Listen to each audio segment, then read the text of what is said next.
3 words, forest mist metallic. Get some.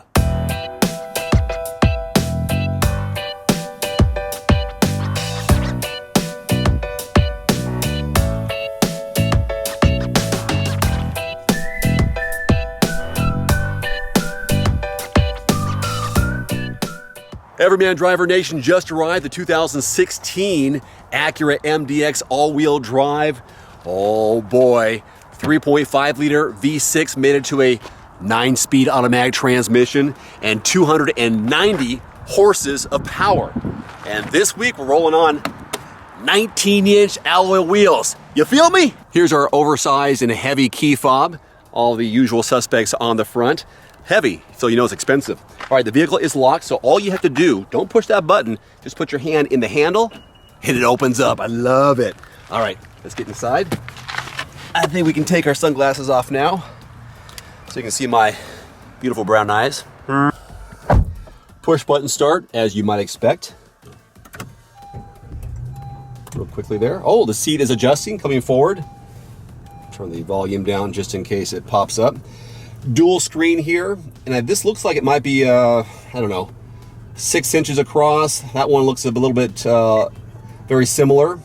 Kind of like this. I'm getting used to these dual screens, but my favorite part is down here, the shifter. This is what I saw in the TLX recently. I kind of like this. There's a lot of push buttons, but it opens up the space here so you don't have to avoid, so you can avoid that shift handle. Instrument cluster and the center information display looks like it's a 4-incher or so, like that.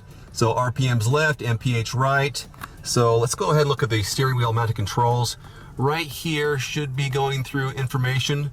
There it is. I'm scrolling through, up and down. Wow, full tank of gas, over 400 miles to a full tank. Not too bad there. Main is again shifting. A couple of signals there. Cruise control showing your trip counter there down below at the bottom, right there. Looks like a adaptive cruise control. You know it because up here on the screen, the ACC means adaptive cruise control. The LKAS means lane keeping assist system.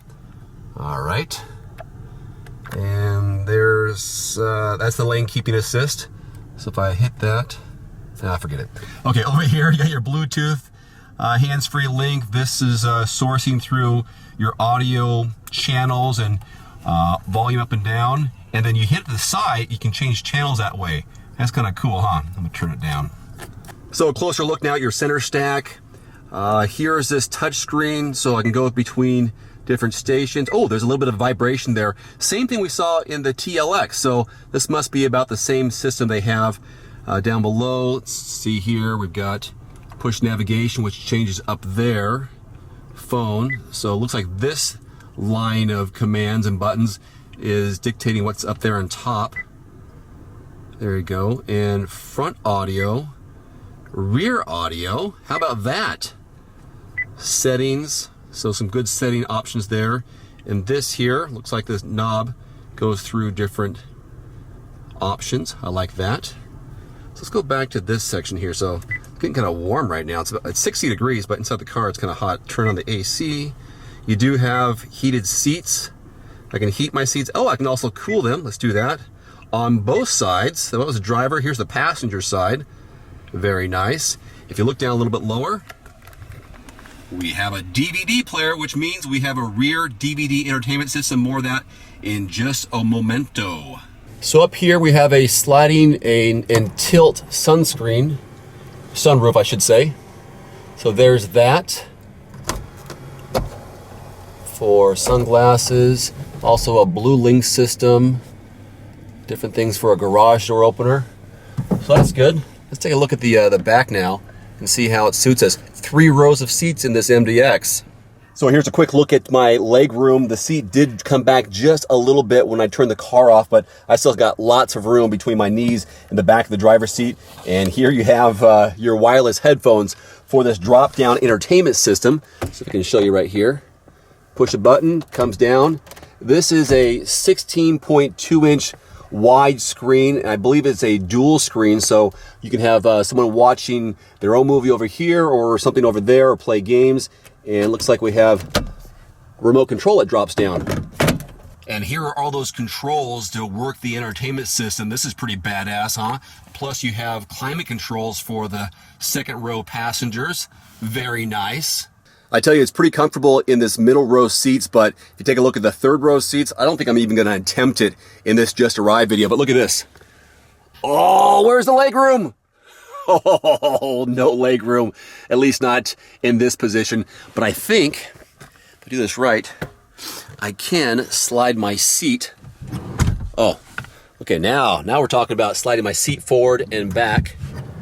There goes the legroom. But by doing this, let's say here's an okay amount of space. Now, look at our legroom. So, a little bit better, but still, I don't know how much I'd want to sit in the third row of seats. Would you? Since this is our first impressions walk around, let's go ahead and experiment what happens here. Oh, look at that. Oh, I like that. First time. Now here's your back room in the third row. So there's the space. Not a lot of distance between here and the floor, as opposed to, you know, here and down here. So that's the back of your knees, down to your feet. Now we push this button one more time. I like that. But yeah, see, from here to here, barely any room. That's okay. Everything has its purpose. Let's take a look at your cargo room and trunk space. You'll have to forgive me for squinting. I want to put my sunglasses on, but I also want to make sure that I can make eye contact with you. But here's the back, and I'm going to use the key fob to open it. I'm almost positive once I put my hand underneath this, there's a rubber mat. There is. I can open the trunk that way, or I'll hold here, and it should open as well. Beep. Open sesame, right? Okay. Here's how much room you have behind this third row of seats. So my advice, fold those down and make the most of your cargo room. Unless you don't really need to carry too much, you just want to do a passenger hauling. So one-handed, push down. How am I doing this? That was good, right? Push down. So there you go. So that's how much room you have now for cargo room. I think, you know, I'll have to look at the numbers since this is my first time getting the car. I don't know exactly how much cargo room this is. Kind of a high floor though, from the ground up. A bit of distance to pick up. Push down here. Oh, there's some storage right there. There's one more little pull lever. Oh, let's see what happens here. Spare tire equipped. Spare tire equipped. There's a button there. What would I do there? Push this. I'm not gonna worry about it right now.